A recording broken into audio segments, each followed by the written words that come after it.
दोस्तों नमस्कार। स्वागत है आपका हमारे चैनल उत्तरांचल क्लासेस में।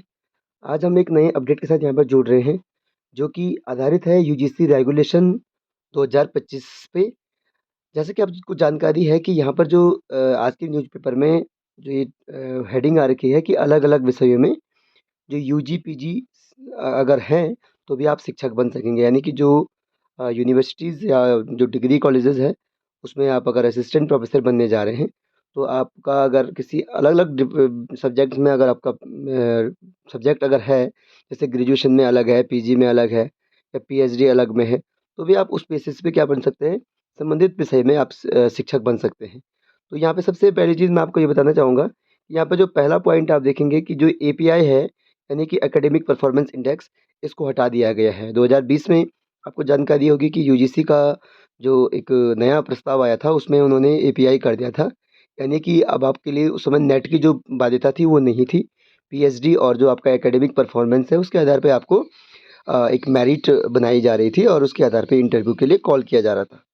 लेकिन अब इसमें बिल्कुल ढील दे दी गई है, इसको फ्लेक्सिबल बना दिया गया है और अब आपको एक नए नियमों के हिसाब से क्या करना पड़ेगा, जो हायर एजुकेशन है उसमें आपको फ़ाइट करनी पड़ेगी। यहाँ पे सबसे पहला पॉइंट यहाँ पे आप देख सकते हैं, ये पूरी हेडिंग आप इसको पढ़ लीजिए, क्या-क्या चीज़ें हैं, क्योंकि इसका जो मुख्य जो लॉजिक है इसके पीछे, वो कहीं न कहीं इसको क्या किया जा रहा है कि जो पैरा ओलंपिक्स है या जो भी ऐसे जो स्पोर्ट्स से संबंधित जो मेडलिस्ट हैं, उनको भी कहीं न कहीं अपने सब्जेक्ट्स में लाने की ये कोशिश की जा रही है। तो हम सीधा शुरू करते हैं। सबसे पहला पॉइंट तो आपको पता चल गया कि एपीआई को अब कंप्लीटली हटा दिया गया है। दूसरा, अब ये नई दिल्ली से न्यूज़ है कि अब यूजीसी नेट या पीएचडी वाले विषयों के आधार पर विश्वविद्यालयों में शिक्षक बन सकेंगे। यानी कि जैसे कि आपका पहले क्या होता था कि अगर आपका ग्रेजुएशन में जैसे सपोज़ हिस्ट्री है, पीजी में हिस्ट्री है, पीएचडी में हिस्ट्री है और नेट हिस्ट्री में है, तभी आप हिस्ट्री के टीचर बनेंगे, है ना? शिक्षक बनेंगे। लेकिन अब ऐसा नहीं है।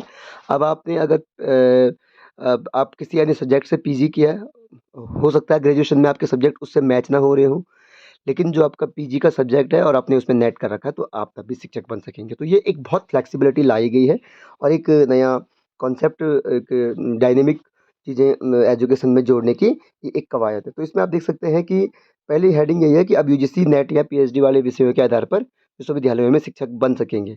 पहले यूजी, पीजी और पीएचडी एक ही विषय में होनी ज़रूरी थी।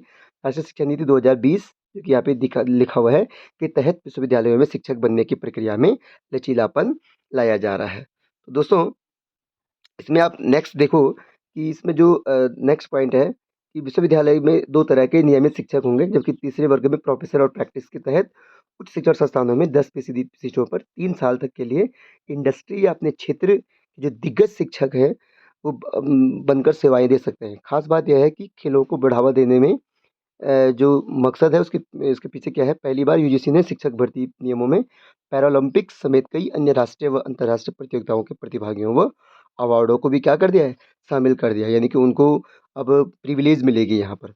यूजीसी अध्यक्ष प्रोफेसर एम जगदीश कुमार ने बताया कि यूजीसी रेगुलेशन 2025 के मसौदे का मकसद भारतीय उच्च शिक्षा संस्थानों में संकाय सदस्यों की भर्ती और पदोन्नति के तरीकों को बदलना है। जो संकाय भर्ती, यानी संकाय मतलब फैकल्टी होता है।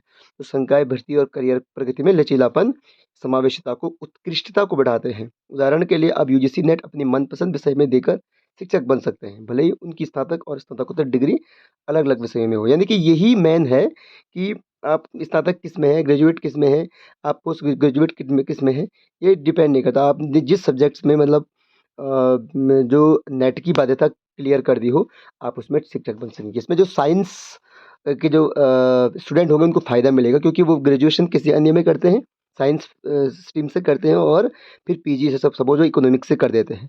तो उनके लिए ये बहुत ही ईज़ी हो गया है, बहुत ही फ्लेक्सिबिलिटी यहाँ पर ले ली गई है।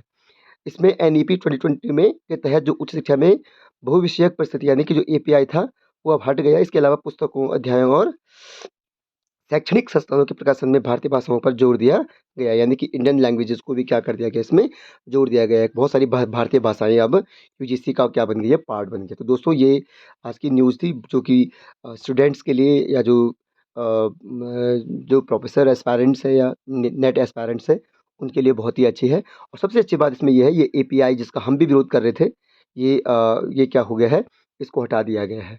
अब इस जो ये वाला टॉपिक है इसमें जो जो अभी यूजीसी ने जो भी नया प्रस्ताव बनाया है, वो मुझे उससे कोई आपत्ति नहीं है या किसी भी स्टूडेंट्स को कोई आपत्ति नहीं होगी। लेकिन सबसे बड़ा जो चीज़ है, ये एपीआई है। यदि एपीआई के आधार पे आप सेलेक्ट कर रहे थे, जबकि यूजीसी नेट क्वालिफाइड विद्यार्थी जो एस्पायरेंट थे वो बैठे हुए थे, जिन्होंने क्लियर कर दिया था, और आप एपीआई के आधार पे कर रहे थे।